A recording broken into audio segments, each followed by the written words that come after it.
அனைவருக்கும் வணக்கம்.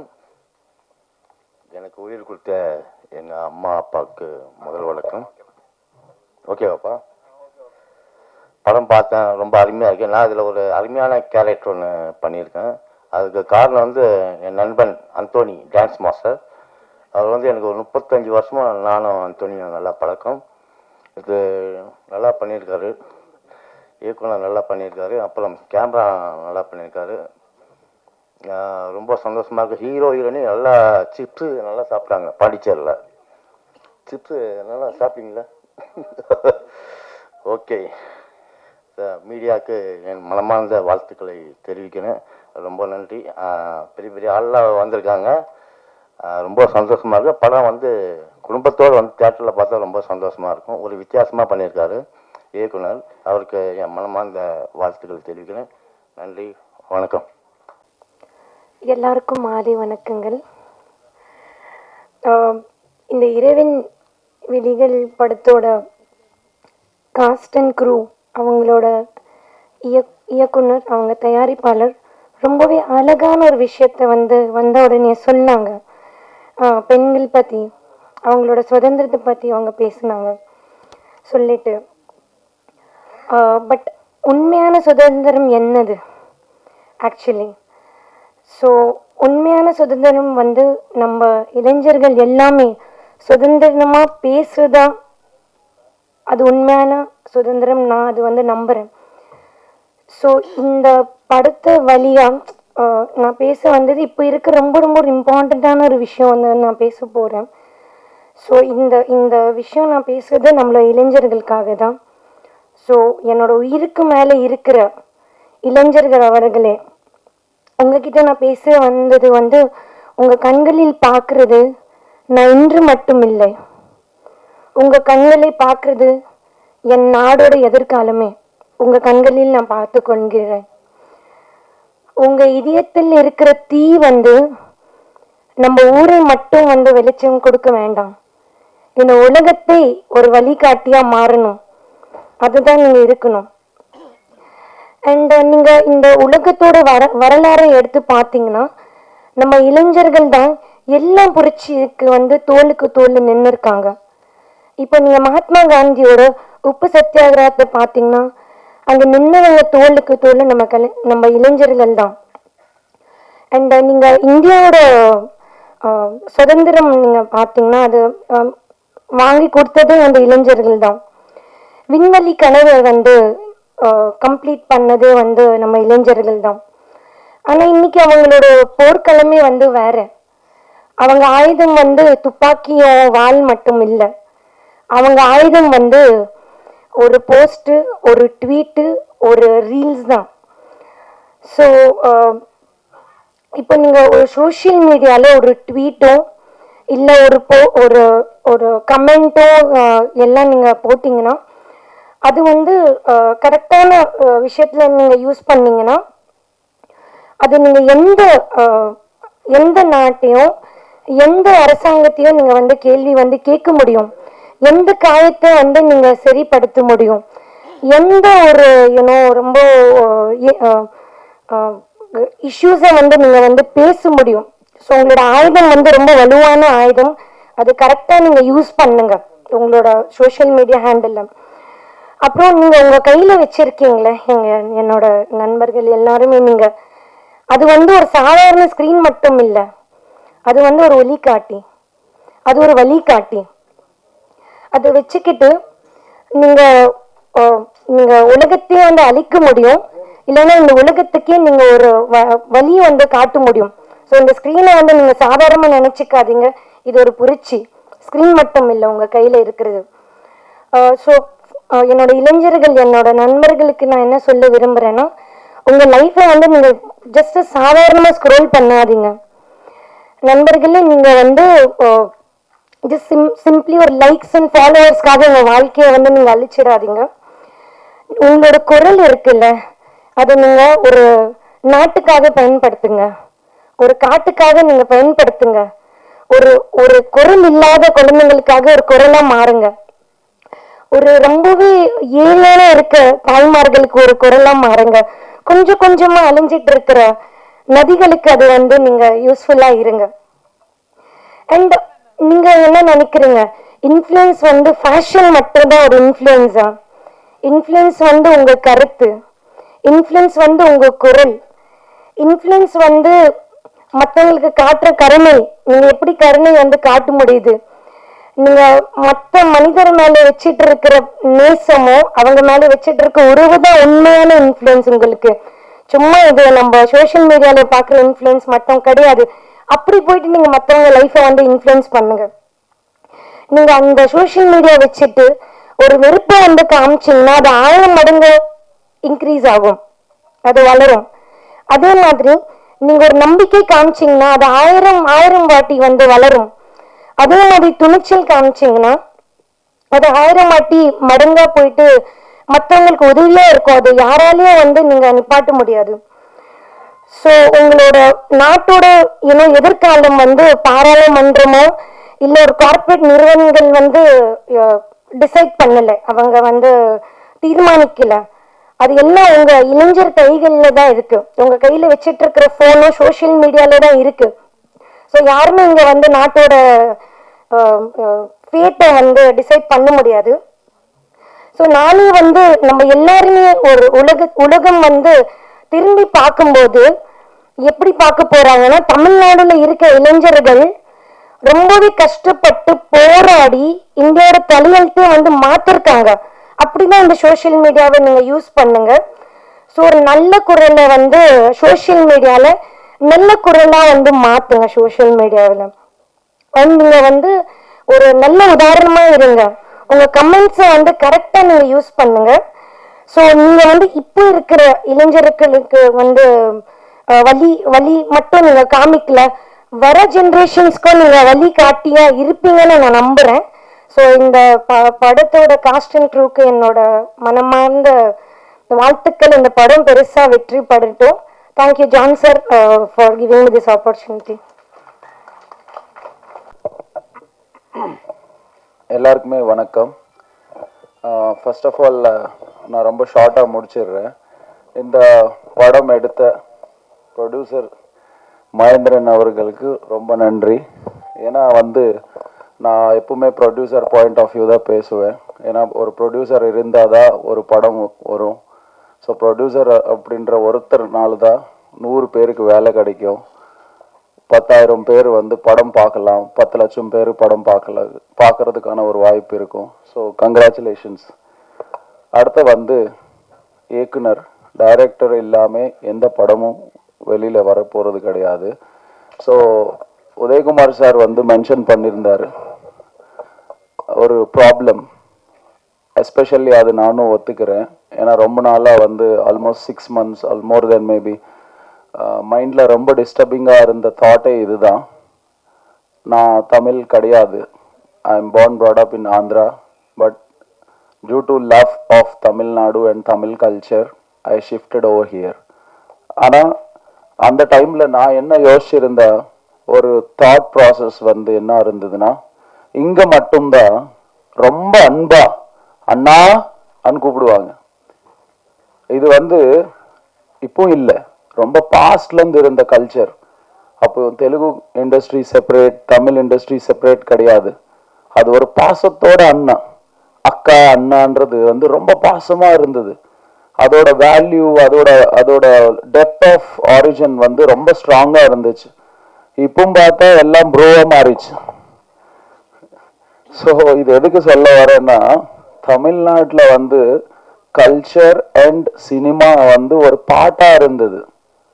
ஒரு உலக சினிமாவே பார்க்கக்கூடிய அளவுக்கு இருந்துச்சு. இப்போ என்னோட பாயிண்ட் ஆஃப் வியூவில் வந்து we are lagging. அதுக்கு ரீசன் யாருன்னு பார்த்தா நம்ம தான். ஏன்னா ஒரு சினிமாவுக்கு நான் தயாரிப்பாளராக இருக்கலாம், 2வது சினிமாவுக்கு நானும் ஒரு ஆடியன்ஸ் தான். ஸோ ஒரு ஆடியன்ஸ் மைண்ட் செட் இப்போ எப்படி இருக்குது அப்படின்றது எனக்கு புரியல. ஆக்சுவலி உதயகுமார் சார் மென்ஷன் பண்ணி போன மாதிரி நானும் யோசிச்சுட்டு இருந்தேன்.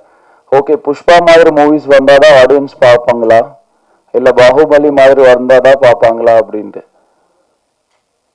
ஆனால் அதர் ஸ்டேட்ஸ்ல எல்லா லாங்குவேஜஸ்ல எல்லா மூவிஸுக்கும் ஓரளவுக்கு கான்ஃபிடென்ட்டா போயிட்டு இருக்கு. ஈவன் ஒரு லாஸ்ட் வீக் வந்து ரொம்ப சின்ன படங்கள் தான் தெலுங்குல ரிலீஸ் ஆயிருக்கு, பயங்கர ஹிட். ஆனா இங்க வந்து அந்த அந்த சென்ஸ் ஆஃப் அக்செப்டன்ஸே வந்து இல்லாம போகுது. அது வந்து நாங்க சரியா எடுக்கலையா, இல்ல நாங்க உங்களோட எக்ஸ்பெக்டேஷன்ஸ்க்கு வந்து ஃபுல்ஃபில் பண்ணலையா என்னன்றது அந்த கொஸ்டின் மார்க்குக்கு வந்து நீங்க தெளிவா பதில் சொல்லுங்க. ஏன்னா நம்ம கிட்ட ஒரு மீடியம் இருக்குது, கம்யூனிகேஷன் முன்னாடி மாதிரி ஒரு மீடியம் இல்லாம இல்லை. ஸோ ஏன்னா இந்த டீம் வந்து ரொம்ப ஹார்ட் ஒர்க் பண்ணி ஒரு பேஷனேட்டான ஒரு ப்ராஜெக்ட் பண்ணி, ஏன்னா ஒரு ஒரு ஒரு ப்ராஜெக்ட் வந்து ஒரு ஹில் ஸ்டேஷன்ஸ்ல போய் பண்றது ரொம்ப டிஃபிகல்ட் டாஸ்க். நாங்க 2-3 ப்ராஜெக்ட்ஸ் பண்ணியிருந்தோம். அங்க cast and crew, technical, camera, equipments எல்லாம் மூவ் பண்ணி எடுத்துக்கு வர்றது ரொம்ப கஷ்டம். So I pledge all the audience of Tamil cinema, do come to theaters, வாங்க, பாருங்க, கொண்டாடுங்க, என்ஜாய் பண்ணுங்க. உங்களோட அன்பு, உங்களோட சப்போர்ட் கொடுத்தாதான் அடுத்த வந்து நம்மளால வந்து அடுத்த ஜெனரேஷன் எல்லாம் அப்கமிங் டைரக்டர்ஸ், ஆக்டர்ஸ் எல்லாருனாலையும் வந்து ஒரு வெற்றி படமான படங்கள் கொண்டு வர முடியும். So I wish all the best to this entire team, cost, editors, technicians, cameramen. All the best, wishing you good luck. நன்றி, வணக்கம்.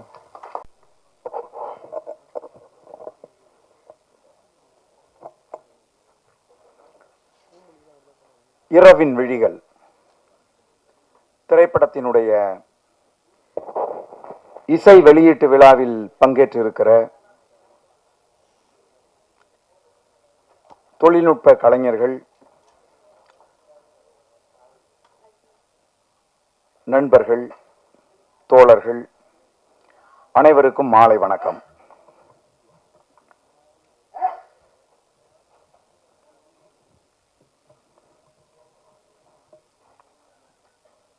இந்த திரைப்படத்தினுடைய இயக்குனர் இந்த நிகழ்வுக்கு வந்தபோது இந்த படம் குறித்து சில குறிப்புகளை சொன்னார். அதாவது இணையதளங்களால் இன்றைக்கு ஏற்படுகிற சீரழிவுகள் குறித்து ஒரு விழிப்புணர்வை ஏற்படுத்துகிற திரைப்படம் என்று சொன்னார். அந்த செய்தியை கேட்டவுடனேயே இந்த நிகழ்வில் பங்கேற்றதற்காக நான் மகிழ்வு அடைந்தேன். இந்த திரைப்படத்தினுடைய வெளிப்பாடுகள் எதுவும் அது போன்ற ஒரு சிந்தனையை ஏற்படுத்தவில்லை. ஒரு ஹாரர் மூவி மாதிரி தான் ஒரு ஃபீல் வந்து இருந்தது. அது ஹாரர் மூவியாக இருந்தாலும் கூட அந்த திரைப்படம் சொல்லுகிற செய்தி என்பது இன்றைக்கு சமூகத்தை சீரழித்துக் கொண்டிருக்கிற, மிக மோசமான விளைவுகளை ஏற்படுத்தி கொண்டிருக்கிற ஒரு செய்தி குறித்த விழிப்புணர்வை இந்த திரைப்படத்தினுடைய இயக்குனர் ஏற்படுத்தி இருக்கிறார். அதற்காக ஒரு படைப்பை உருவாக்கி இருக்கிறார் என்பது போற்றுதலுக்குரிய ஒரு விஷயம்.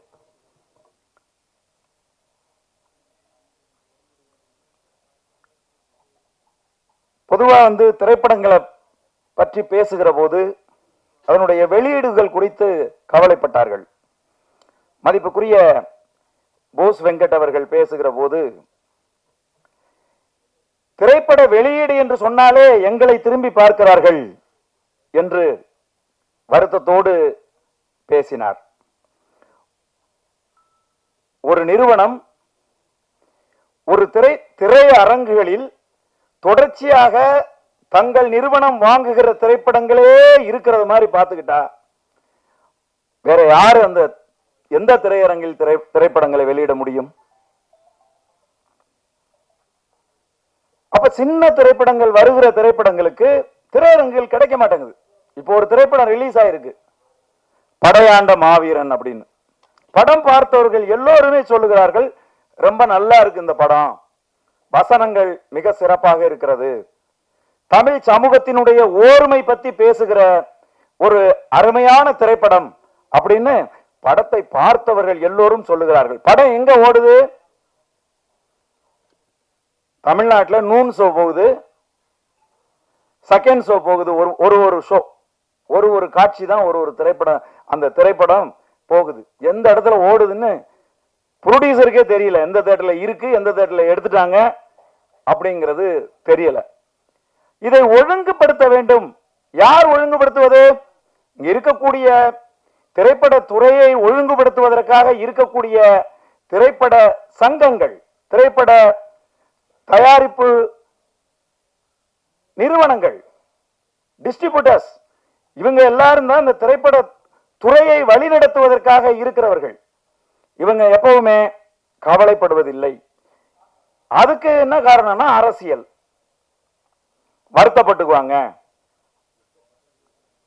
இவங்க கோவப்பட்டுருவாங்க அப்படிங்கிற அந்த பார்வை இருக்கு பாருங்க. அதுதான் இன்றைக்கு தமிழ் சினிமா கொஞ்சம் கொஞ்சமாக மக்களால் பார்க்க முடியலைங்கிற சூழல் இருக்கு. போன் பண்ணி கேட்குறாங்க, இந்த படம் நல்லா இருக்குன்னு சொல்றாங்களே, எங்க ஓடுது இந்த படம்? சென்னையில் எங்க ஓடுது? சென்னையில ரோகிணியில காலை காட்சி. முன்னாடியெல்லாம் அப்படி கிடையாது, அது ஒழுங்குபடுத்தப்பட்டு இருந்துச்சு. நான் முதல் படம் பண்ணும்போது 1996 எல்லாம் ரஜினிகாந்த் படமா இருந்தாலும் சென்னையில 5 தேட்டர்ல தான் போகும். அது நான் முதல் படமா பண்ணாலும் அந்த படம் சென்னையில 5 தேட்டர்ல தான் போகும். தமிழ்நாடு முழுதும் அப்படி இருந்தது. ஆனால் இன்னைக்கு என்னவா இருக்கு? ஒரே படம் ஒரு காம்ப்ளெக்ஸ்ல இருக்கிற அத்தனை அந்த ஸ்கிரீன்லயும் ஒரே படமே போடுறாங்க. பெரிய நடிகர் படமா இருந்தாலும் அல்லது பெரிய நிறுவனம் தயாரிக்கிற படமா இருந்தாலும் அந்த படத்தை ஒரே காம்ப்ளெக்ஸ்ல இருக்கிற எல்லா ஸ்கிரீன்லயும் ஒரே படத்தை போடுறாங்க. அப்புறம் எப்படி மற்றவங்க சின்ன படங்கள், இது போன்ற திரைப்படங்கள் எப்படி வர முடியும்? உண்மையாகவே சமூக அக்கறையோடும் பொறுப்புணர்வோடும் மக்களை குறித்த சிந்தனையோடும் சிறிய திரைப்படங்கள் தான் எடுக்கப்படுது. சூப்பர் ஸ்டார்ஸ் நடிக்கிற திரைப்படங்களோ அல்லது பெரிய பெரிய நிறுவனங்கள் தயாரிக்கிற திரைப்படங்களோ கொஞ்சம் கூட சமூக அக்கறையற்ற திரைப்படங்களை தான் அவங்க எடுக்கிறாங்க. இன்னும் சொல்ல போனீங்கன்னா சமூக சீரழிவை உருவாக்குகிற திரைப்படங்களை தான் அவர்கள் உருவாக்குகிறார்கள். சிறிய திரைப்படங்கள் தான் அழகான கருத்தை, அற்புதமான கருத்தை முன்வைத்து இந்த மக்களுக்கு ஏதாவது ஒரு செய்தி. இன்னைக்கு யோசிச்சு பாருங்களேன், இன்ஸ்டாகிராமின் மூலமாக எவ்வளவு பேர் பாதிக்கப்படுறாங்க. குறிப்பா பெண்கள், குடும்பத்தில் இருக்கக்கூடிய பெண்கள் தங்களுடைய குடும்ப வாழ்க்கையில் எவ்வளவு சீரழிவுகளை இன்றைக்கு சந்திக்கிறாங்க. இந்த இணையதளங்களின் மூலமாக எவ்வளவு மர்டர்ஸ், எவ்வளவு கொலைகள் இன்றைக்கு நடந்து கொண்டிருக்கிறது. குறிப்பாக பெண்கள் எந்த அளவுக்கு இணையதளங்கள் மூலமாக ஏமாற்றப்படுகிறார்கள் நீங்க யோசிச்சு பாருங்க. அதைத்தான் இந்த தம்பி சிக்கல் ராஜேஷ் அவர்கள் நான் வந்தபோது அவர் சொன்னார். அப்ப நமக்கு பொறுப்பு இருக்கு. இன்னைக்கு கையில செல்போன் வச்சிருக்கக்கூடிய ஒவ்வொருத்தரை பார்க்கின்ற போதும் அச்சம் ஏற்படுகிற ஒரு சூழல் இன்றைக்கு உருவாயிருக்கு. நம்முடைய பிள்ளைகள் இன்றைக்கு செல்போனை வச்சிருக்காங்க. வீட்டில் இருக்கிறவங்க யாரும் ஒருத்தரோடு ஒருத்தர் மனம் விட்டு பேசுகிற நிலை இன்னைக்கு இல்ல. இன்னைக்கு யோசிச்சு பாருங்க, நம்ம குழந்தைகளோடு நம்ம மனதை விட்டு உட்கார வச்சு சோபால உட்கார வச்சு ஒரு 10 நிமிஷம் பேச முடியுதா? நம்ம பேசிக்கிட்டே இருப்போம், அவன் போனை நோண்டிக்கிட்டே இருப்பான். அப்ப இந்த இணையதளத்துக்கு அடிமையாகி விட்டோம். நைட்டு 2 மணிக்கு போன் பண்ணாலும் ஒரே ரிங்கில் நண்பர்கள் எடுக்கிறாங்க, கவலைப்படவே தேவையில்லை. விடிய 3 மணிக்கு போன் பண்ணாலும் ஒரே ரிங்கில் நண்பர்கள் எடுக்கிறாங்க. என்ன காரணம்? யாரும் தூங்குறது இல்ல. என்னங்க, நான் சும்மா நீங்க முடிச்சிருக்கீங்கன்னு பாக்குறதுக்காக அடிச்சேன், இன்னும் தூங்கலையா? இல்ல தலைவா, ஷார்ட்ஸ் பார்த்துட்டு இருக்கேன் தலைவா அப்படிங்கிறாங்க. அப்போ இணையதளங்கள் இன்றைக்கு ஏற்படுத்துகிற இந்த பாதிப்பு இருக்கு பாருங்க, அதுதான் ஒட்டுமொத்தமாக சினிமா துறையவும் இன்னைக்கு ஒரு மிகப்பெரிய பாதிப்புக்கு ஏற்படுத்தி இருக்கு. திரையரங்குகள் இன்னைக்கு எல்லாம் திரையரங்குல படம் போடுறது அப்படிங்கிறது, அதுவும் சிறிய திரைப்படங்களை திரையரங்குக்கு கொண்டு வர்றது அப்படிங்கிறது பண விரயம் அப்படிங்கிற மாதிரியான ஒரு சூழலை தான் இன்னைக்கு தமிழ் சினிமா ஏற்படுத்தி வச்சிருக்கு. தம்பி வீரா பேசும்போது சொன்னாங்க, ஆந்திராவில் சின்ன சின்ன திரைப்படங்கள் பெரிய பெரிய வெற்றிகள் அடையுது அப்படின்னு சொல்லி. அங்கெல்லாம் ஒரு ஒழுங்கு இருக்கு. தயாரிப்பாளர்களுக்கும் திரையரங்கு உரிமையாளர்களுக்கும் டிஸ்ட்ரிபியூட்டர்ஸுக்கும் நடுவுல ஒரு ஒழுங்கு இருக்கு அங்க எல்லாம். அதை நம்ம விட்டுடுறோம். விட்டுட்டு தமிழ் சினிமா ஒழுங்கா இல்லைன்னா எப்படி ஒழுங்கு வரும் சொல்லுங்க பாப்போம். எத்தனையோ முறை இயக்குனர்கள் சங்கத்தில் இருந்து சென்று பேசியிருக்காங்க. இதை ஒரு ஒழுங்கு கொண்டு வரணும், சின்ன திரைப்படங்களை வந்து ரிலீஸ் பண்றதுக்கு ஒரு ஒரு ஒரு ஒரு ஒதுக்கீடு செய்யணும். ஒரு பெரிய படம் வந்துச்சுன்னா ஒரு 10 சிறிய படங்களை ரிலீஸ் பண்ணணும்னு சொல்லி கவலைப்படுறது எங்களுடைய இயக்குனர் சங்கம் தான் கவலைப்படுது. ஒவ்வொரு முறையும் அதை எடுத்துட்டு போய் அவங்க பேச்சுவார்த்தை நடத்துறாங்க. ஆனால் அதை நடைமுறைப்படுத்த வேண்டியவர்கள் அதை நடைமுறைப்படுத்த மாட்டேங்கிறாங்க. இது போன்ற திரைப்படங்கள் நிறைய வரணும். இந்த தம்பி மகேந்திரன் வந்து எந்த நம்பிக்கையில் எந்த துணிச்சலில் பணத்தை வந்து இன்வெஸ்ட் பண்றது சொல்லுங்க. இன்வெஸ்ட் பண்ண பணத்தை ஒரு ஒரு பெட்டி கடைக்காரர் ஒரு 10,000 ரூபாய் இன்வெஸ்ட் பண்ணி ஒரு பெட்டி கடை வச்சா அதுல இருந்து ஒரு 5,000 ரூபாய் நம்ம சம்பாதிச்சிடலாங்கிற நம்பிக்கை இருக்கு. கண்ணுக்கு முன்னாடி அந்த பொருள் இருக்கு. ஆனால் சினிமாவில் இன்வெஸ்ட் பண்ண வர்ற ஒரு தயாரிப்பாளருக்கு இன்றைக்கு நம்பிக்கையை இழக்கிற ஒரு சூழ்நிலை தான் இன்றைக்கு வந்து உருவாகி இருக்கு. புதுசா சிந்தனையாளர்கள் வருகிறார்கள், புதுசா கதையாசிரியர்கள் வருகிறார்கள், புதுசா தொழில்நுட்ப கலைஞர்கள் வருகிறார்கள். இந்த பாருங்க தம்பி அசார் பத்தி சொல்லுகிற போது சொல்றாங்க, அவ்வளவு டெடிகேஷனோட தன்னுடைய பாடல் பதிவு முடிகிற வரை உட்காராமையே நின்றுட்டு இருப்பான் அப்படின்னு சொல்றாங்க. இளைய தலைமுறை பிள்ளைகள் அந்த அளவுக்கு இந்த கலைய சினிமாவை வந்து பயங்கரமா நேசிக்கிறாங்க. ஆனால் சினிமா இன்றைக்கு என்னவா இருக்கு அப்படின்னு சொன்னா அது கார்ப்பரேட் மயமாகி ஒரு சில பேர்களுடைய கைக்கு போய் சினிமா எல்லாராலும் எடுக்க முடியாது. அப்படி எடுத்தாலும் அதை பொதுமக்களுடைய பார்வைக்கு கொண்டு வர முடியாது. அப்படி கொண்டு வந்தாலும் ஒரு ஷோ 2 ஷோ மார்னிங் ஷோ எந்த தேட்டர்ல ஓடுதுன்னு நான் தான் ப்ரொடியூசர்னா எனக்கே தெரியாது. காலையில எந்திரிச்சு பார்த்தா நான் ஒரு வாரத்துக்கு முன்னாடி கொடுத்த விளம்பரத்தை நான் போட்டிருப்பேன். இந்த தேட்டர்ல 3 ஷோ, இந்த தேட்டர்ல 4 ஷோன்னு நான் முத நாள் கொடுத்த விளம்பரத்தை போட்டிருப்பேன். அந்த தேட்டர்ல எல்லாம் படமே இருக்காது. அப்ப யாரு இதெல்லாம் முடிவு பண்றது? இதையெல்லாம் ஒழுங்கு செய்வது யாரு? இது போல ஏதாவது ஆடியோ லான்ச் இந்த இசை வெளியீட்டு விழாவுக்கு வரும்போது நாங்க பேசுறோம். ஆனால் இவற்றை ஒழுங்கு செய்ய வேண்டியவர்கள் முறையாக கவனித்து உட்கார்ந்து பேசி நேர்படுத்தினால்தான் சினிமா வந்து சரியாக இருக்கும். இந்த திரைப்படத்தை பொறுத்தளவுல வந்து அண்ணன் போஸ் வெங்கட் அவர்கள் சொன்னது போல இது நிச்சயமா வந்து ஒரு பிசினஸ் ஆகக்கூடிய ஒரு மெட்டீரியல் தான். இது வந்து ரொம்ப பிரமாதமா வந்து ஒளிப்பதிவு செய்யப்பட்டிருக்கு. இந்த திரைப்படம் ரொம்ப காட்சி பிரமாண்டமா வந்து காட்சி அமைப்புகளை வந்து தம்பி பாஸ்கர் அவர்கள் மிக அற்புதமா வந்து ஒளிப்பதிவு செய்திருக்கிறார். அதே போல ஒரு ஆர்வம் ஊட்டுகிற திரைக்கதை இந்த படத்துல இருக்குது. நமக்கு அந்த ட்ரெய்லரை பார்க்கும் போதே நமக்கு வந்து தோணுது. படம் வந்து ஒரு ஆர்வத்தை ஏற்படுத்துது. நிச்சயமாக இது ஒரு மிகச்சிறந்த திரைப்படமா வரும். நம்ம எல்லாம் இந்த திரைப்படத்தை வெற்றி திரைப்படமா மாத்துறது வழக்கம் போல எங்களுடைய பத்திரிகை நண்பர்கள், யூடியூப் நண்பர்கள், அதுலயும் பாத்தீங்கன்னா பெரிய திரைப்படங்களா இருந்தால் மட்டும்தான் வந்து இன்னைக்கெல்லாம் வந்து விமர்சனங்களே வந்து எழுதுறாங்க, விமர்சனங்களே சொல்றாங்க.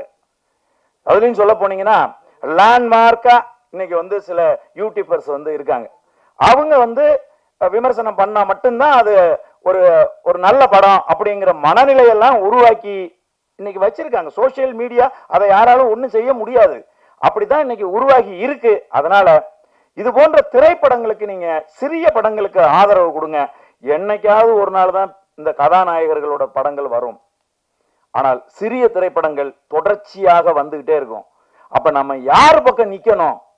என்னைக்காவது ஒரு தடவை வரப்போற வருஷத்துக்கு ஒரு தடவை ஒரு ஹீரோ ஒரு படம் நடிக்கிறாரு. ஆனால் சிறிய திரைப்படங்கள் தொடர்ந்து மாசம் தொடர்ந்து வந்துகிட்டே இருக்கு. இந்த திரைப்படங்களை நம்ம ஊக்குவிக்கணும். அதை சரியான திரைப்படங்களை மக்களுக்கு எடுத்து சொல்லணும். அவங்க மக்களை நீங்க திரையரங்குக்கு வர வைக்கிற பெரும் பணி மீடியா கையில தான் இருக்கு.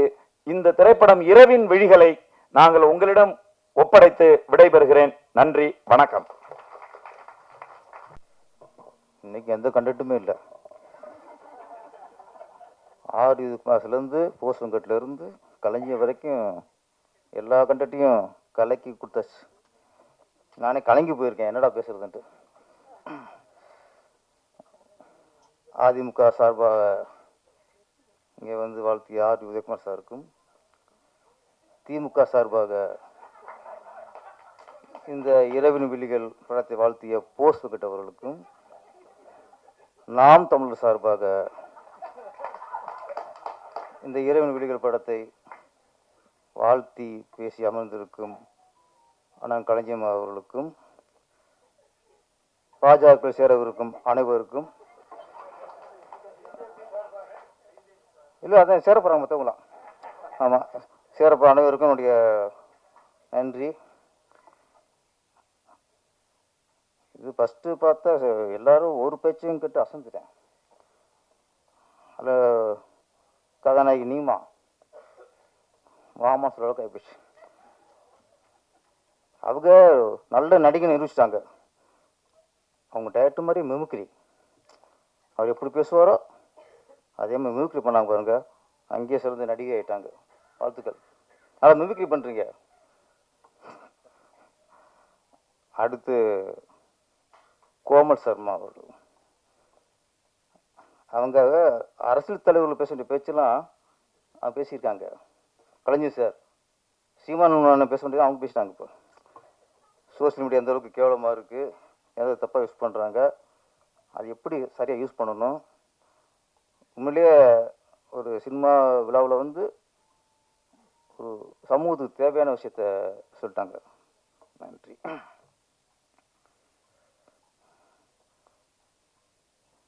முதல்ல பாடல் எல்லாம் ஆரம்பிச்சு மினிஸ்டருக்கு வாழ்த்துக்கள். அந்த அம்மா சென்டிமெண்ட் சாங்கு ரொம்ப உண்மையிலேயே மனசை டச் பண்ணுச்சு. இசைஞானி இளையராஜா சாங்கு கேட்ட மாதிரி இருந்துச்சு. ஆமாம், அந்த பாடகரும் இளையராஜா வாய்ஸு நீங்கண்ணா இளையராஜா பயங்கர ரசிகர் போல இருக்கு. ஆமாம், நல்லா இருந்துச்சு சார். ஆமாம், அவங்க இசைஞானி பாடுற மாதிரி இருந்துச்சு, நல்லா இருந்துச்சு, நல்லா இருந்துச்சு.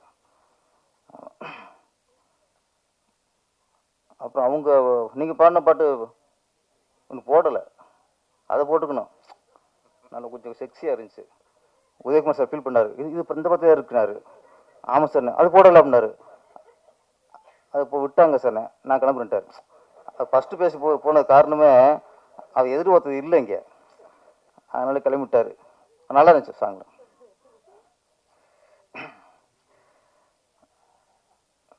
ட்ரெய்லர் நான் அதை உதவி இயக்குனராக சேர்றதுக்கு முன்னாடி அப்போ நிறைய படங்கள் ட்ரெய்லர் தேட்டரில் போடுவாங்கள்ல, அப்படியே ஃபஸ்ட்டு இப்போ ஒரு ட்ரெய்லர் பார்த்து வியந்ததுன்னா ஊமை வெளிகள் தான். மிரண்டான், ஏடா இப்படி ஒரு ட்ரெய்லர் ஆகுன்ட்டு. எப்போ படம் வருங்கிற அளவுக்கு அது எதிர்பார்ப்பு உண்டாக்குச்சு. அது மாதிரி இரவு விழிகளும் சில ஷார்ட்ஸ்லாம் சூப்பராக இருந்துச்சு. கேமராமேன் பாஸ்கருக்கு வாழ்த்துக்கள் சார்.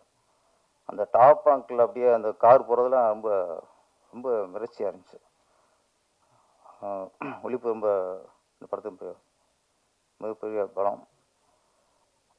அப்புறம் ப்ரொடியூசர் அவரே கதாநாயகன், அவர் பேர் வற்புறுத்தி போட்டுட்ருக்காரு ஹீரோவா. ஆமாம், அது சிலது கதைக்கு தேவைப்படும். சில முகங்கள் வந்து இப்போ என் ராசவன் மனசில் வந்து அதுக்கு ராஜகிரண் தான், வேறு யாரும் அந்த நல்லி எலும்பு கடிக்க முடியாது, அதுக்கு அவர் தான். அது மாதிரி சில படங்களுக்கு அந்த உருவம் தான் கதாநாயகன், அழகா சிவப்பா அதெல்லாம் அது வேற. இந்த கதைக்கு கரெக்டாக தேவைப்பட்டிருக்கு. ஆனால் ரொம்ப அதிகமாக முகமுடி போட்டு வந்துட்டிய, அங்கேயும் கொஞ்சம் உஷாராயிட்டார் அவர், ஃபுல்லாக தாங்க மாட்டாருன்ட்டு முகமுடி போட்டு எப்போ கட்டணுமோ எப்போ கழட்டிட்டார். டயருக்கு யோகமான நாள் தான் அவர் நடிச்சிருக்கிறாரு. இயக்குனர் சிக்கல் ராஜேஷ் சிக்கல்னா சொன்ன மாதிரி ஏகப்பட்ட சிக்கல் இருக்கு, நாட்டிலே ஏகப்பட்ட சிக்கல் இருக்கு. அது எப்போ கலைய போகிறோம் தெரியும், 2026 கலையும் எல்லாத்தையும், ஏகப்பட்ட சிக்கல் இருக்கு. ஆனால் சிக்கலுங்கிறது எங்கள் ஊர் நம்மள மாதிரி தான், ஊர் பசங்க உள்ளவர், ஊர் பேரை கூட வச்சுக்கிட்டாரு. த்ரில்லர் மூவி, நல்ல கண்டென்ட். சொல்லும்போது இன்னைக்கு பெண்கள் நிலை இந்த நாட்டில் எவ்வளோ மோசமாக இருக்குது நம்ம சொல்லிக்கிருக்கோம். அப்படியே பெண்கள் சுதந்திரமாக அடைஞ்சிட்டாங்க, பெண்கள் இன்னைக்கு ஆணுக்கு நிகர் பெண், பெண்கள் இன்னைக்கு புரட்சி பெண், புதுமை பெண், நம்மளாம் சொல்லிக்கிறதான். அப்படியே இன்னைக்கு பெண்கள் மாதிரி கேவலமான இது இல்லை. சொன்ன மாதிரி அதுக்கு சொன்னார், நைட்டில் போனால் தான் சுதந்திரம்னா பகலே போக முடியல.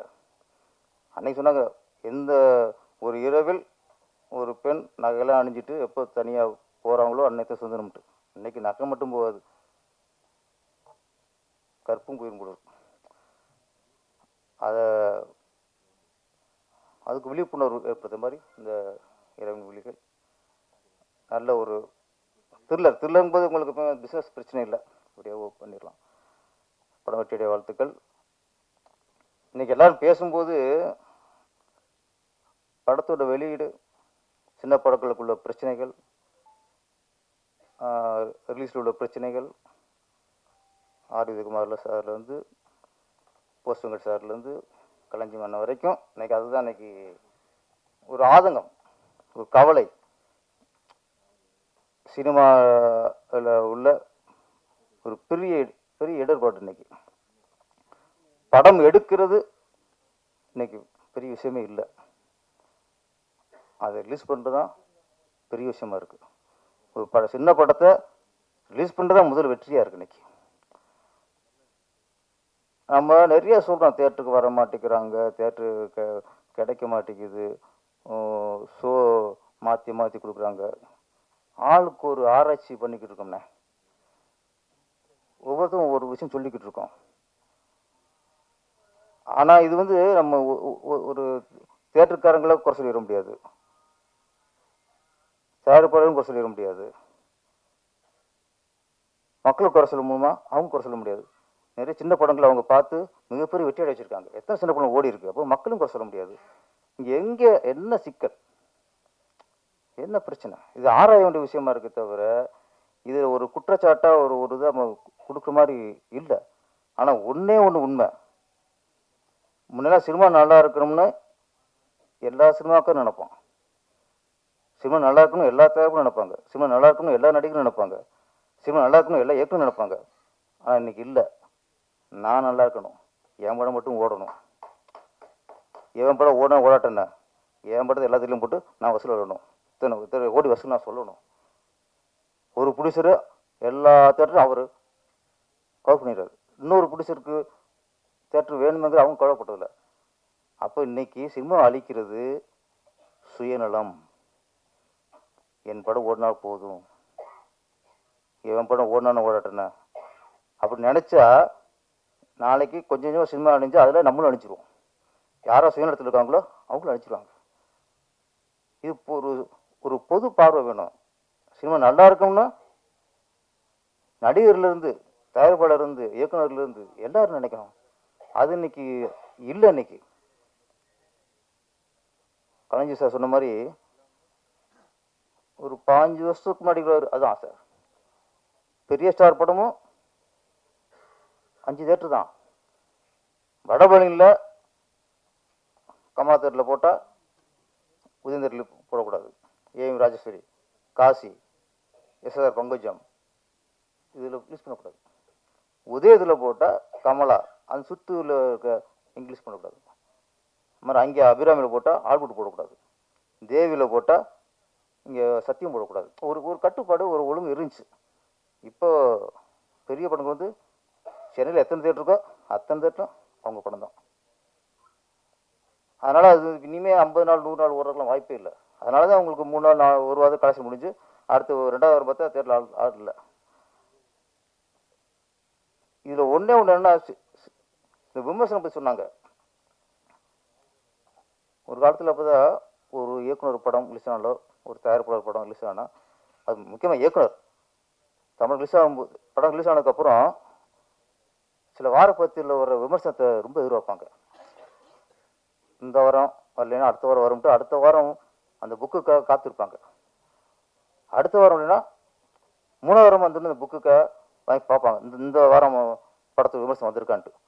3வது வாரம் இல்லைன்னா அந்த பத்திரிக்கைக்கே இவங்க தொடர்பு கொண்டுருவாங்க, என்ன சார் படத்தில் விமர்சனம் போடலன்ட்டு. அப்போ ஒரு படம் ரிலீஸ் ஆனதுக்கப்புறம் விமர்சனத்துக்காக காத்திருந்தாங்க, ஒரு பத்திரிக்கையில் போடலாம் ஏங்குனாங்க. இன்னைக்கு சில விமர்சனங்களை கேட்கும்போது நம்புறது ஏன் அவங்களே விமர்சனம் பண்ணுறாங்கன்றது. அசல் ஒரு சில ஆட்கள் வன்மத்தை கக்குறவங்க. வன்மத்தை வியாபாரமாக்குறவங்க ஒரு சிலர். அவங்களாம் இப்போ விமர்சனம் பண்ணும்போது இந்தெல்லாம் ஏன்டா நம்ம படத்தை விமர்சனம் பண்ணுறாங்கிற கவலை இன்னைக்கு இருக்கு. விமர்சனத்தில் சில படத்தை போச்சுப்புறாங்க. அந்த மாதிரி ஒரு கான்ட்ரவர்சியாக வன்மத்தை கக்குறால விமர்சனத்தை இன்னைக்கு ஆடியன்ஸ் மனநிலையை நம்புது. இன்னைக்கு நல்லபடியாக விமர்சனம் பண்ணால் அவங்களுக்கு ஒரு இதாக தெரியல. திட்டணும், ஹீரோ திட்டணும், டேரக்டர் திட்டணும், இவன் மடையன், இவன் அவன் திட்டினா அது சந்தோஷமா இருக்கு. சில மக்களுக்கு அந்த மாதிரி ஆயிட்டாங்க. இதெல்லாம் சொல்கிறேன், இதெல்லாம் சினிமா கிடைச்சி இன்னைக்கு ஒரு வீழ்ச்சிக்கு காரணம். இன்னொன்று, இந்த நேரத்தில் நம்ம சூப்பர் ஸ்டார் ரஜினி சார் இன்னைக்கு சின்ன படம் நல்லா ஓடணும்னு நினைக்கிறவங்க, சின்ன படத்துக்கு சப்போர்ட் பண்ணணும்னு நினைக்கிறவங்க, சின்ன படத்துக்கு ஆதரவு தெரிவிக்கிற அனைவரும் சூப்பர் ஸ்டார் ரஜினி சாருக்கு நம்ம வந்து நன்றியை தெரிவிக்கணும், ஒரு பாராட்டு தெரிவிக்கணும். ஏன்னா இன்னைக்கு அவர் உச்சத்தை அடைஞ்சு அவர் பார்க்காத வெற்றி இல்லை, அவர் பார்க்காத புகழ் இல்லை. ஆனால் இன்னைக்கு ஏதாவது ஒரு படம், சிறிய படங்கள் நல்ல படமாக இருந்தால் அந்த யூனிட்டை வீட்டுக்கு வரவழைச்சு வாழ்த்துறாரு சார். யார் சார் வாழ்த்துறாங்க? இன்னைக்கு ஏதோ சிறிய படம் நல்லா இருக்கு அப்படின்னா அடுத்த நாளே அந்த யூனிட்டை போயிடுறாங்க. அழகா அவங்களுக்கு பேசி வாழ்த்தி ஒரு ஸ்டில்லுக்கு போஸ்ட் கொடுத்து,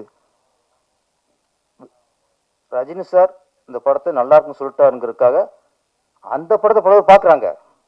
அப்போ ஒரு சிறிய பட வெற்றிக்கு ஒரு சூப்பர் ஸ்டார் உதவி பண்ணுறாரு.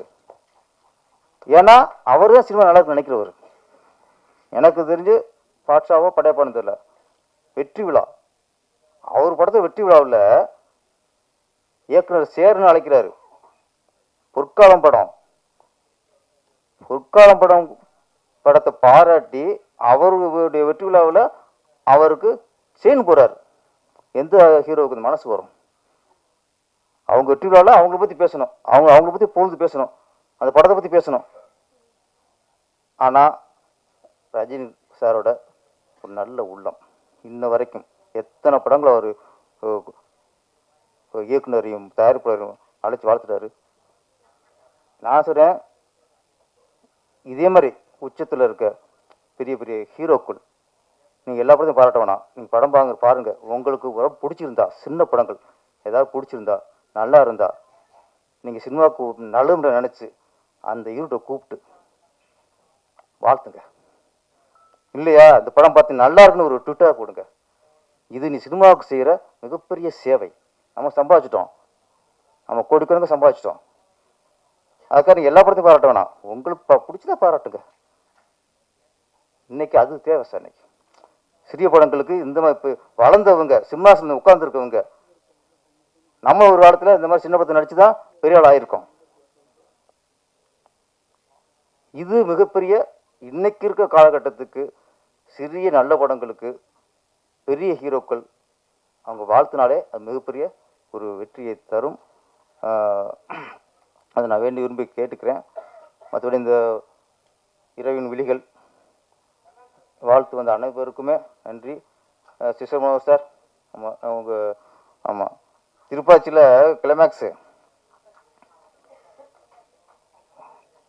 நான் ஒரு ஃபுல் செட்டப், பெரிய க்ரௌடு, வில்லன் பக்கத்தில் ஒரு காமெடி பண்ணணும், ஏற்கனவே ஒரு நடிகர் வச்சா சரியாக திருப்தி இல்லை. அவர் அது வரைக்கும் அவர் நடிக்க கூப்பிடலண்ணா. படம் முடிஞ்சு லாஸ்ட் கிளைமேக்ஸ் எடுத்துக்கிருக்கேன், என்னடா அப்படின்ட்டு எனக்கு திருப்தி இல்லை. அப்புறம் இது கரெக்டாக அப்புறம் டக்குன்னு பொறுத்திடுச்சு எனக்கு. சிசர்மோ கரெக்டாக இருப்பார் அப்படின்ட்டு உடனே மேனேஜர் சொல்லி, சார் அவரை கூட்டுவாங்க சார்ன்ட்டு. காலை ஷூட்டிங்காக 10-11 மணிக்கு இவருக்கு ஃபோன் பண்ணி அப்புறம் வந்து தான் அந்த கிளைமேக்ஸு டைலாக், உங்கள் டைலாக் தான் இப்போ பயங்கர கிளாப்ஸ் நடந்துச்சு. ஆமாம் அங்கேயே பாருங்க, தளபதி ஈக்குவல் பண்ணியிருக்காரு அவர். நன்றி. இந்த படம் இரவின் விழிகள் மிகப்பெரிய வெற்றி அடைந்து இந்த இயக்குனர், தயாரிப்பாளர், நடித்த நடிகர்கள், டெக்னீஷியன் அனைவரும் பேரு புகழும் உடைய என்னுடைய வாழ்த்துக்கள். நன்றி, வணக்கம்.